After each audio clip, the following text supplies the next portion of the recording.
On this episode of DC on Screen, Burton vs. Batman in, Flashpoint Batman out?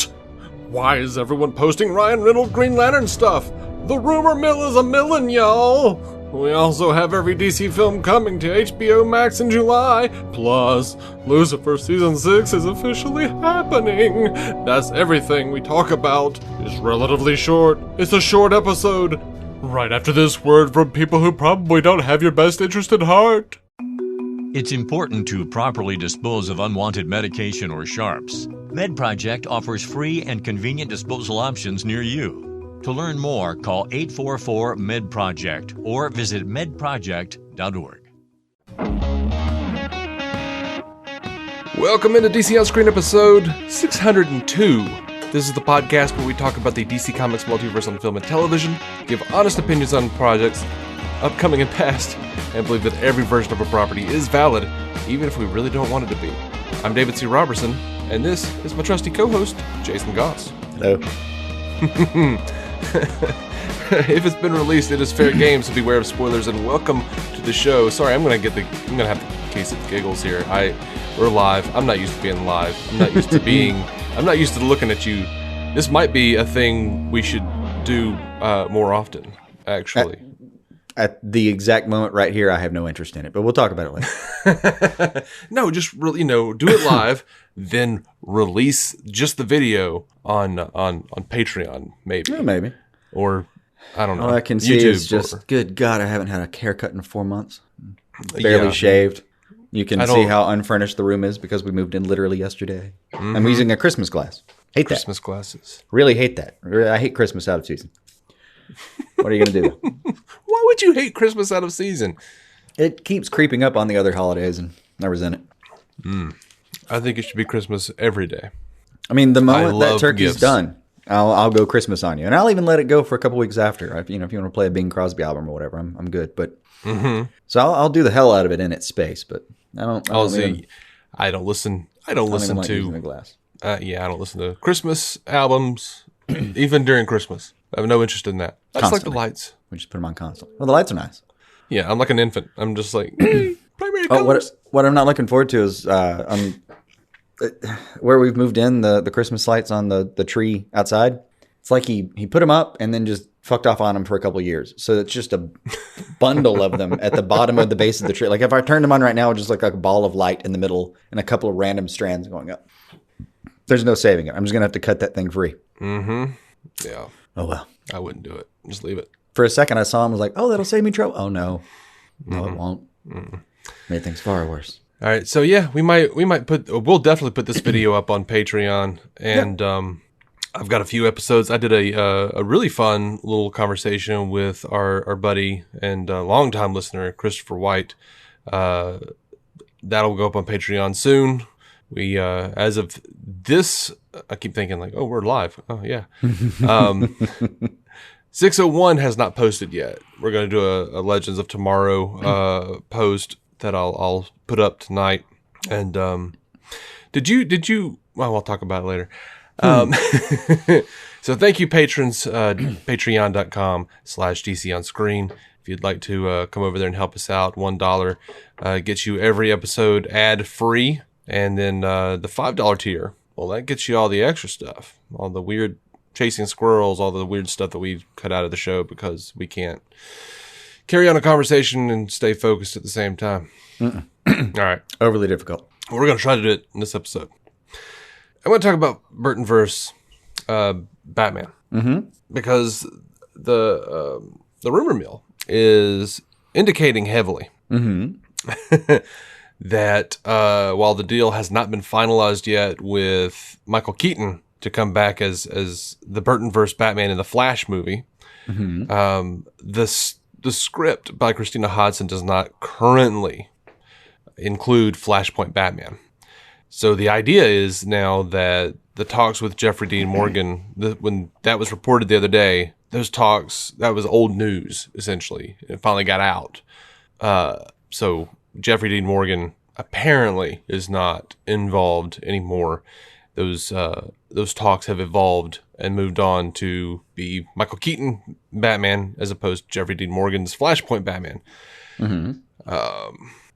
And the story is still reportedly based on the Flashpoint storyline. It's still adapted from that, which I wasn't expecting it to be exact by any stretch of the imagination. No. But they do say that Keaton will be suiting up as Batman. The Wrap is reporting that the film is going to completely ignore Batman Forever and Batman and Robin. Though, let's be honest. Who didn't go ahead and just throw them in a separate universe, if not two separate universes? Say what you will if you're the producers all this time, or even Warner Brothers, but we've all just done that anyway. That's not new for us. That's not a huge. That's what I was doing. That requires zero mental gymnastics from me. Mm-hmm. So what do you think, man? What do you think about gaining Keaton if we're losing Jeffrey Dean Morgan's Flashpoint Batman? On the one hand, we never had him, so that's true. I don't have to lose it if I never did. As much as he wanted it, and I really wanted him to have it, I'm just not sure it was ever going to happen. And if it happens, great. But if it was just old, recycled rumor mill stuff, it wouldn't surprise me either. Yeah, it was a real thing, but he was definitely teasing it on talk shows. But that was years ago. I don't know how much that continued. And I know it was talked about for a second, recently. But yeah, it was real enough recently. But there's a lot of room to mess around. We don't know if Flash is jumping around in the multiverse. We know we saw him with Grant Gustin on Crisis. Mm-hmm. So if he's jumping around the multiverse, there's an option at least to do several different kinds of stories. Like we could skip over a whole story in Andy Muschietti's Flashpoint and then also get a separate I don't know if Zack Snyder ever fleshed it out. I don't remember it being part of the 5 or 6 picture arc that he has talked about now on social media so much. I know that Jeffrey Dean Morgan. The way I remember it from 5 to 7 years ago, I don't think it was, but yeah, this was a development afterward, right? And Jeffrey Dean Morgan has said that he and Zack Snyder have talked about possibly coming back for Flashpoint. So I don't know. I've never seen it as part of the actual plan, so I'm not freaking out just yet. This is all just like maybe. Yeah. Even on the part of Zach. So as far as what he wanted. Yeah. It could not happen. And I think what Zach was a big doing, wait and see. I think what Zach was doing was keeping things in mind. Like he had a story he wanted to tell, and then he also had things off to the side that was like, well, that could be cool if that actually wound up happening, but I'll just set that up in case it does. Yeah. So anyway, speaking of weird Zack Snyder stuff, this has been all over the place on our timeline when we go over to Twitter. People I respect, like Stephen M. Colbert, posting a lot of stuff about Ryan Reynolds' Green Lantern. And I'm starting to see a lot of rumors popping up here and there. People There's suddenly retweeting traction that hasn't been there for years. Yeah. And it's really been the butt of a joke in our community for the longest time. And suddenly, people are coming out and being like, you know what, that really wasn't as bad as we thought. Yeah, it's weird. There might actually be something there. I agree, though. There might be something there, but I'm seeing a lot of love for the Ryan Reynolds Green Lantern movie. There's some people saying that, like I said, people that I generally trust when I see what they have to say, saying that there might be something to Ryan Reynolds being in the Zack Snyder Justice League cut on HBO Max. A lot of people bringing that up. I would be down. Like, oh yeah, if Ryan Reynolds, if this man wanted, and I've seen some people going like, no, this is no. Wait, hold, slow your roll. If Ryan Reynolds said, hey, just like with Deadpool, I want a second go. I want a chance to do this over again. Disney's not talking to me about Deadpool. Of all the people who's ever proven that was a thing, Ryan Reynolds has the track record. Yeah. So, yeah, sure, let's do it. Let's have that.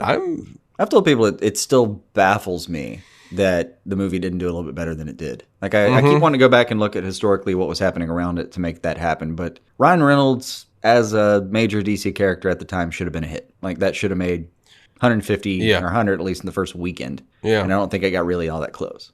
And it's confusing because one, people, People like to act like it's Batman and Robin, and it's just not. It's a solid. I mean, I know it came out. What was it? Like 2011. I think so. It is a solid 2004 comic book movie. But he was doing comic book movies in 2004. Like that was what the last of the Blade movies he was doing then. Like he's been in this universe for forever, and he's been very successful with it. I don't know how it didn't do better than it did. Other than a lot of people are just going to shout at me and say because it was a terrible. I disagree. It had flaws for sure, but it wasn't terrible. Well, we're gonna actually get to our fleshed out thoughts on this. We've been talking about how we kind of like that movie for a really long time. Yeah, like when we first started 5 years ago now, it was one of the things that we had on our docket early on to do, and we just never got around to it. Mm-hmm. So, we've talked about it, and we've kind of thrown it out there to the Twitterverse, and we've gotten probably some of the best response we've ever gotten. Yeah. So we're going to watch Green Lantern, the extended edition, probably this week, or at the very least for the next episode, and get it out there. So it's definitely pending. Unless something crazy happens, which given the last couple of weeks, holy shit. Yeah. Things be popping. Things be popping, y'all. So who knows? What can we say? Crazy. But yeah, man, I am traditionally, historically, you can look back at my record. I am on board for the things. I want the things. I've got a Zack Snyder Justice League shirt. It's got a little Green Lantern symbol on it. If that's Ryan Reynolds, if that's what Zack wants, hell yeah, let's do that. That's what I want.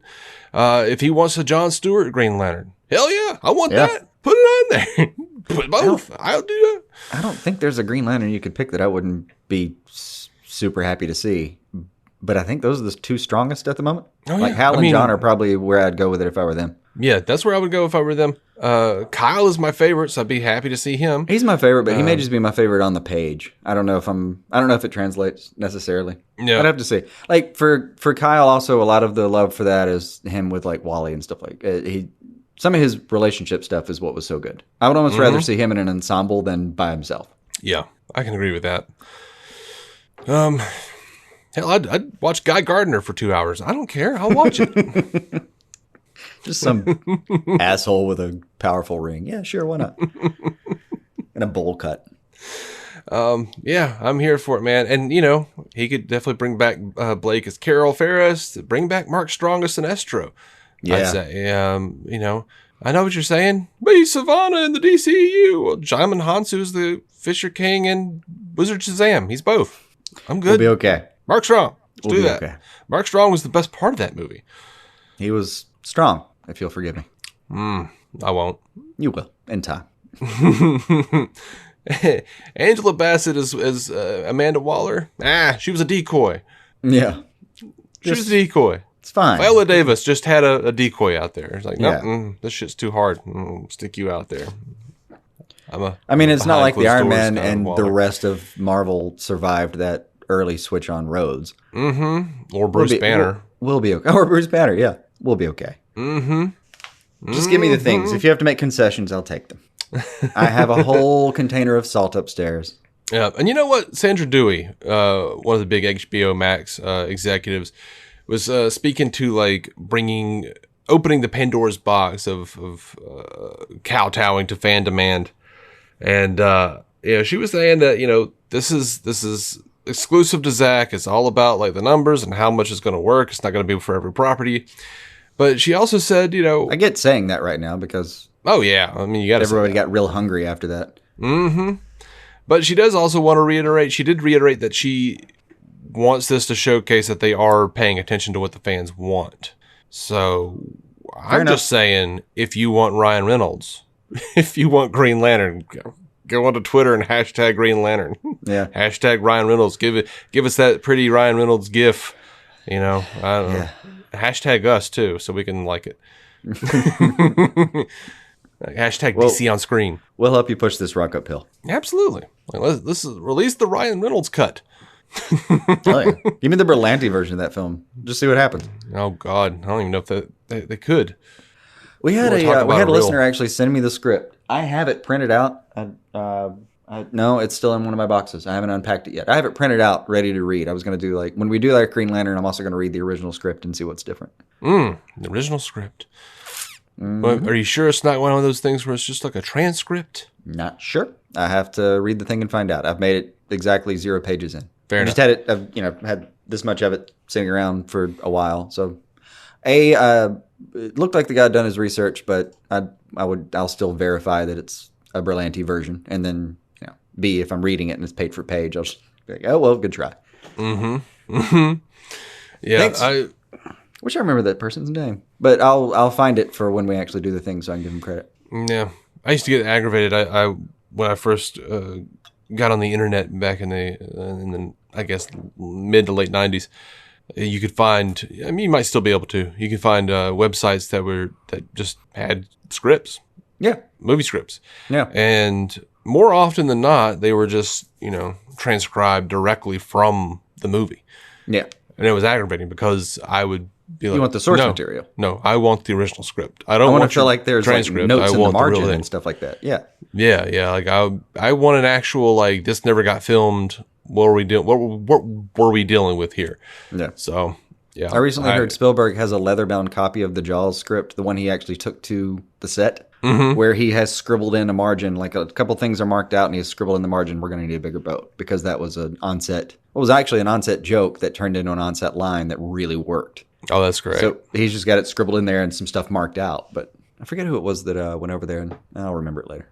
Somebody apparently went to his house and saw it and went, can I? And found that in there. Jesus. That's great. See, what I was always looking for, was the there's a storied mythological draft of the Blues Brothers and the Return of the Blues Brothers, which is the script that Dan Aykroyd wrote initially. That was so it's big, like 8 inches tall. If you he brought it into the studio and he thought it would be funny to put it into like an Illinois phone book cover. Nice. Granted, that is funny. It is funny, and I'm like, you know what? I absolutely want to read the version of the Blues Brothers where they have to get every individual band member together, because that was heavily truncated in the final product. No, yeah. And I want to read and it's also the version where the car is gifted magical voodoo powers. Magical. Yeah. and then the sequel where with Joliet Jake, he gets out of prison. I want to see what was planned, what he wanted to do before Belushi bit it. Absolutely. Yeah, it's my favorite movie. I absolutely want to see like that alternate take, and at least in the script form. I get it. So that I can just go, "Jeez, you're crazy." Like Aykroyd's nuts. That dude has some beliefs. We'll just say that for short. Like Landis is looking at this going, no. Like it all seems funny and charming. charming. If you're just watching all of his films, especially in the 80s, when he was really on top of his game, I guess, you don't, it just looks quirky and kind of funny. But then when you know his actual beliefs, like the stuff he believes is real in the world, it takes on a whole different light. Like the ghost blowjob scene. Yeah. Oh yeah. And then you get stuff that seemed wacky and bizarre. No, no. Yeah. Whole different thing if you actually listen to him talk. You hear him talking about like Tobin's Spirit Guide or whatever in Ghostbusters, and then you hear him talk on Joe Rogan, and you're like, oh God, Tobin's Spirit Guide is a real thing, and he owns several copies. It's a real thing. It's a real thing. It's up there with like Solomon's Guide to demons and stuff like that. Yeah. There's a whole list of basic like occult literature you need, and that's on the list. He's like, I was, he was like, I started practicing the occult after I was abducted by the aliens. Oh, thanks. Okay, cool. I mean, just for fun, there are versions of what people call a Necromonicon out there. If you want to find it, there are versions of it. Oh yeah. Sean Ray says, wasn't there going to be more to that scene that they filmed? Yeah, actually. And for the first time ever, they actually put that in the deleted scenes. They released those deleted scenes on, I think it was the 40th anniversary, Steelbook, whatever it was. Oh, man, that shit jacked up to like hundreds of dollars or quickly. I saw it at, I sadly didn't have the money to buy it, when it came out. it was like $40, 40 to $70, something like that. And now I can't find it for less than 100 at the very least. But yeah, for the first time they released that. I don't know what it was exactly. It was a whole sequence. Anyway, so there was a bit of a kerfuffle. They were taking off the DC films, the DCEU films of HBO Max at the end of July. And everyone was like, what was the point? We're signing up for this thing, for this, and now it's going away. Yeah. So they have confirmed it's going to stay on the platform through the end of the year. Batman v Superman, Justice League, Wonder Woman, and Watchmen are going to be staying on through the end of the year. Honestly, it was reacting to the fans was the thing I've doubted the most over the years, especially given some of the stuff that's happened. Mm-hmm. They've really been proving me wrong here recently. Like hard. They're clearly actually paying attention. Yeah, that's they were like, well, I mean, it's based on interest. I mean, you guys want more of this? Okay, we'll put it back on there. Never mind. Yeah. We'll be here. I mean, and I've made bets with people that they would never pay attention, and I've been proven wonderfully wrong. I mean, it's the way of the future, man. Huh? And they released a list of everything coming to HBO Max in July. Mm-hmm. Check this out. Batman and Mr. Freeze Sub-Zero, Batman and Harley Quinn, Batman versus Two-Face with William Shatner and Adam West. Good. we never talked about that one. We never talked about it. Yeah. I've got it on my shelf. I desperately want to watch it, but I just haven't had time. Batman versus Dracula. Batman Assault on Arkham. Just because I like Dracula. Yeah. Well, I want to watch the Batman. I still haven't watched all of that. That's that 2005 series with Kevin Michael Richardson as the Joker. Yeah. That was part of that line. Assault on Arkham, Return of the Caped Crusaders. That was the first one with West and Burt Ward coming back. That one we had done, I think. Yes, we have. We have a review of that. Yeah. Year One, Freedom Fighters, The Ray, Green Lantern, Emerald Knights in First Flight, JLA Adventures, Trapped in Time, Justice League versus Teen Titans, Crisis on Two Earths, Doom, Gods and Monsters, The Flashpoint Paradox, The New Frontier, Throne of Atlantis, War, the Lego DC Comics superheroes movies, Justice League versus Bizarro League, The Flash, Supervillain High from DC Superhero Girls, Cosmic Clash from Lego Justice League, Gotham City Breakout from Lego Justice League, Suicide Squad Hell to Pay, Superman the Movie, Superman 2, 3, 4, The Quest for Peace, and Superman Returns, Superman Brainiac Attacks, Superman Unbound, and Zack Snyder's Watchmen. That's all coming July 1st to HBO Max. So that's nuts. And if only we had time to watch all of it. But you know, ironically, I would have time if I weren't doing this show. I know, that's the thing. The thing that takes up the most of our time is like the CW and television, and that's been paused for so long that we may actually have time to go back for some of that finally. So that may be a little bit what we're doing from now till really kind of the November, December area.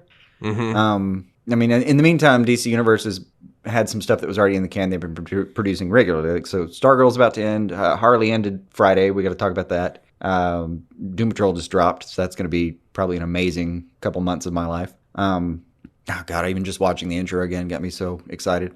Yeah, we've got some stuff to do in the meantime, but yeah, we're probably going back for a lot of that. Yeah. Now that we have some downtime finally, where it's not 17 shows happening concurrently. Last night I did prep for this show that we're recording right now. Went and got myself a salad. Watched the final Harley Quinn, or the last episode of the season. Hopefully, just this season. Hopefully not the final. Yeah. Right. I haven't watched that one yet, but I'm really looking forward to it. And then I had a situation where my wife says, Stargirl? And I'm like, Doom Patrol. And she's like, okay. Like, we had that option. Like, all three of those are weirdly shows that it's actually a very small group of the shows I normally watch that my wife will watch with me, and that's one of them. All three of them, actually.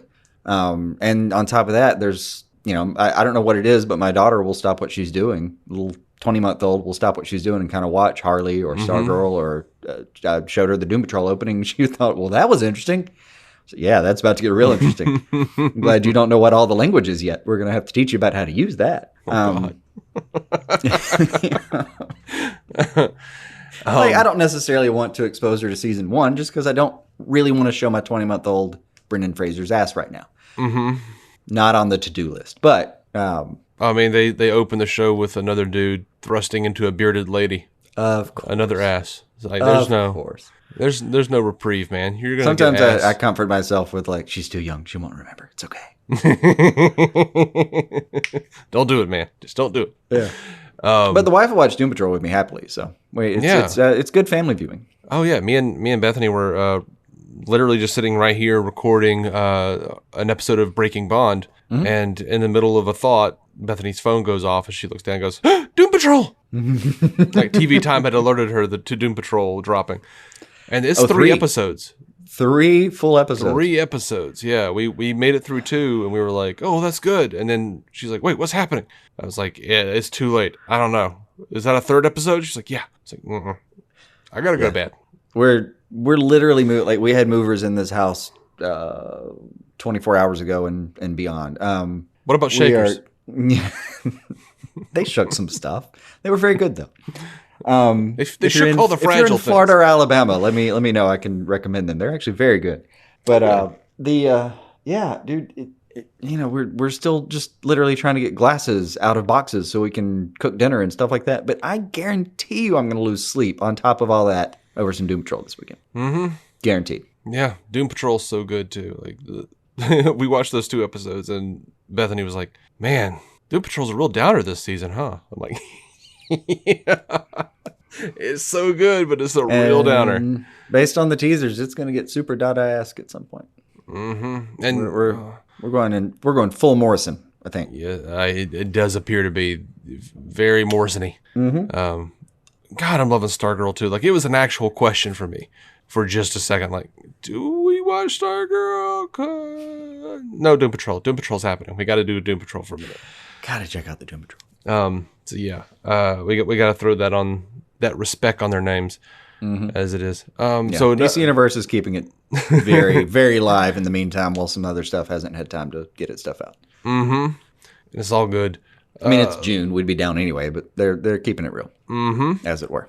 So, last big piece of news that I have, Lucifer was renewed for season 6. Final season 6. Yeah, they said the devil made us do it. Lucifer will return for a 6th and final season, like final. Yeah, I laughed at the final. They're where. Yeah. Like, is it really the final season, Netflix? You lying bastards. Yeah. Is it really? Okay. Behind the scenes-ish, there's a feel of like, no, it took a lot to get Tom Ellis to do this, and we're going to use him, and we're going to use the shit out of it probably, but we're out of it after that.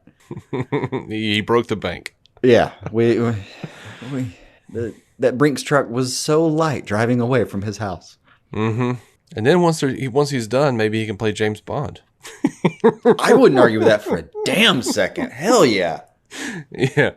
That's good. Me and Bethany have been talking about, like, who should play Bond after Daniel Craig based on who we've seen, which is really just Connery and Lazenby at this point. Yeah.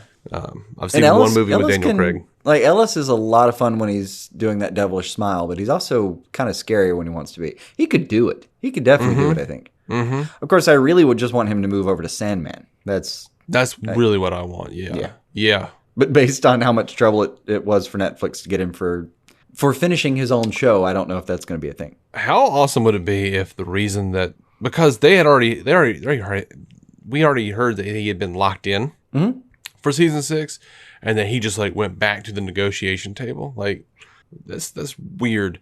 What if they were like, oh, by the way, what if you want to do? We want you to do some the Sandman. wrinkle was we want you for longer, and he went, I'm gonna need more for all that. Like, if they were that like, would be hey, fantastic. Let's do Sandman 2, and he was like, oh sure, here's what I want. Like, I would gladly give you a prop bet of like 1 out of 4, 1 out of 5 if you wanted to do a prop bet for DC Fandom. That's something that was good chance. Like, if it's going to be announced, I think it might be there. They have plans for Lucifer. I think it's probably just going to be releasing a full, 3.5 minute trailer. But it's been crazy. It's going to be a very wild ride, for the next couple months, I guess. Was it June? Time has no meaning. I think it's August 14th or 24th. There's a 4 in there somewhere. Mm-hmm. Somewhere in August is DC Fandom. That's going to be a very long day for us. I don't remember. No, it's not. It's not. You don't think so? I will just. I'm not gonna. I know you want to do what do you want to do? You want to do like a Discord or something. I thought about maybe doing a Discord. Like a 24-hour Discord, and I'm like, I'll read news later. If anyone has an opinion, my thought was I'm just going to like maybe just put on the Discord channel, anyone like an open invite. Right. And if you're there, you're there. If you're not, you're not. You know, you can pop on, pop off, whatever. Yeah. It's not going to be a, hey, let's live tweet this thing all day thing. I've still got a life. Still got things to do, like a day job and stuff. So I have plenty of that too, but it was a couple months out. So I literally made my wife put it on her schedule. So she knew like, hey, if I'm just popping out a couple times, this is why. Yeah. Now, like in a perfect world, if we had all the backing ever in the world and this was our day job, absolutely. I'd put on a webcam for 24 hours and we'd just sit here and just like look at fandom all day and be like, yes. I think we might just do it more as like a keep the channel open, and if you're there, you're there thing. That may be how that goes down. Okay. He agreed. All right, we have him on type. He's agreed to it. If I'm not required to be there, I'm fine with it. That's fine. I think I have you. If it was recorded, if I had a deposition of this, it would be like you were agreed to pop in and out at least. I mean, sparingly. Transcription. And it really depends. Like if we'll just have to see what happens. I don't know anything about it for sure, and certainly don't know what life will look like in August at this point for really either of us. But I do know that there's gonna be some exciting stuff, and it will not surprise me if we're just on there from time to time thinking like, seriously, Dwayne Johnson's about to show up. I really want to see what he's gonna say. Let's pop in. They've already announced some big names. It's gonna be something that I'm gonna be tuning into minimally. Yeah, over the course of that day. If they do like a WonderCon Zoom panel type WonderCon, a fandom Zoom panel type of thing, and they've got everybody from Sandman, and then Tom Ellis pops in, I'm gonna be the happiest squealing person in the world. Oh yeah, no, I think you may need a change of shorts nearby if that happens. Oh, I won't need that. I expect everything now. Keaton is coming back as Batman, possibly. So, like, that's actually like a thing that's in the works. So, I expect everything now. I can't even imagine. I really hope it happens in a theater because we see these movies together when they happen. I genuinely just want to be there if you get to see him in that cowl again, because I feel like you're just gonna need somebody to grab you a little bit. It's okay. It's okay. It's okay. Yeah. A few weeks ago, before the Keaton news even came out, I was I'm pretty sure it's in a part that I wound up cutting. But I told Brent of Fans Without Borders when he was on the Batwoman show, I was like, dude, this shit is like, this is like Revelation. This is like crossovers and rumors of crossovers. Like, there's no telling what's happening. No, this was missing from Revelation. It feels like locusts came. There have been locusts. Like, this was a missing part of Revelation, where we've been living through Revelation to some extent in 2020, and then DC just said, "No, I have other plans," and are just bootstrapping this motherfucker. I could not be happier about it. Yeah. Yeah. I'm gonna write them a thank you card at the end of 2020, probably, for like, thank you so much for making this year a little brighter. It needed a little keeping up. Thank you. Yeah. And it came to pass, I saw an angel holding a seal, and that angel's name was Keaton. And well, there's all this stuff about the Four Horsemen, but it didn't mention there'd be like Hamada, Jim Lee, and AT&T behind him going, no, we see a whole different direction. Oh my God. I did not know about the other three horses. I didn't. Right. I guess the fourth one's Keaton for you. Yeah. I think by the end of the year, you're going to have trouble. If I picked AT&T, Walter Hamada, who we had hopes for because he was saying the right things, turning this thing around. And Jim Lee, who has always been there in certain capacities, but I think they're finally giving him the ball and it's his turn to play. Oh, yeah. He's sole publisher, sole creative officer. Yeah. He's not the pale horse. The Dio anymore. And on that pale horse was Jim Lee. Yeah. Carrying Kevin Tsujihara's head in one hand and Dan DiDio's head in the other. Actually, right now, if you ask me, it might be Scott Snyder. No, it's Jim. No. I mean, the fourth horseman. The fourth battling horseman for us would be either Scott Snyder, Zack Snyder, or just a combination of them sitting on the same horse, being like, because honestly, I think they both probably like each other's work. If I don't remember a soundbite or a clip anywhere, but I'll bet if you ask either one of them about the others, I would wager a guess that Zack Snyder's a fan of Dark Knight's Metal, and that Scott Snyder's a huge fan of what he saw out of Man of Steel and Batman vs. Superman. I would put money on it. So there's a Snyder horse. That's all we know. Fourth horse is just a Snyder horse. I don't care who the first name is. That's all I've got for today. Sounds good. That's it. This was going to be a short one for us. It was.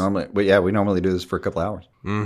Sure is. We've just had a lot going on. So if anyone's interested in that, normally a couple of hours. Yeah. The last episode dropped was episode 600. We had Scott from Squadcast on there, and we had Brent from Squadcast and Fans Without Borders, Travis Hines from Superhero Discussions and Super Civil Servants Podcast. We had Chris Balga from World's Finest True Believers, Effie Ophelders of Stealing the Remote. We had a bunch of people. Yeah.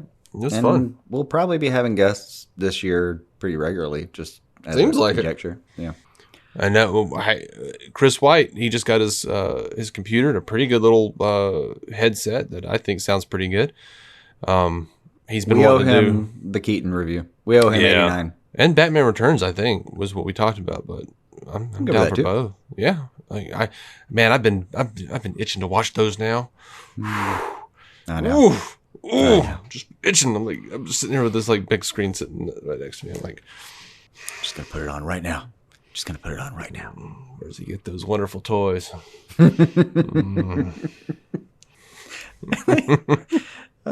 See, I almost want to watch you watch it even, but unmute because I don't like those sounds. I don't like this. Yeah, you don't want me. You don't want to hear me. In my life. You don't want to hear me singing along to Prince. Nah. See the future and it will be. I knew you were going to anyway. All right, I'm calling it. Thank you for listening. For the few of you who watched, thank you for watching.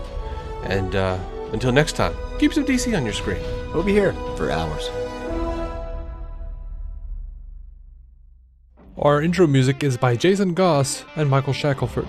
Michael's band, Galactic Engineers of Magnetic Sounds, or GEMS, can be found on SoundCloud and Bandcamp. Visit DCOnScreen.com to find our Patreon, merch, contact information, and every episode of the show for free, including crossovers we've done with other podcasts. DC On Screen is a maladjusted production. For more from me and Jason, including sketch comedy, vlogs, parodies, and our improvised web series Hey Guy, visit maladjusted.tv.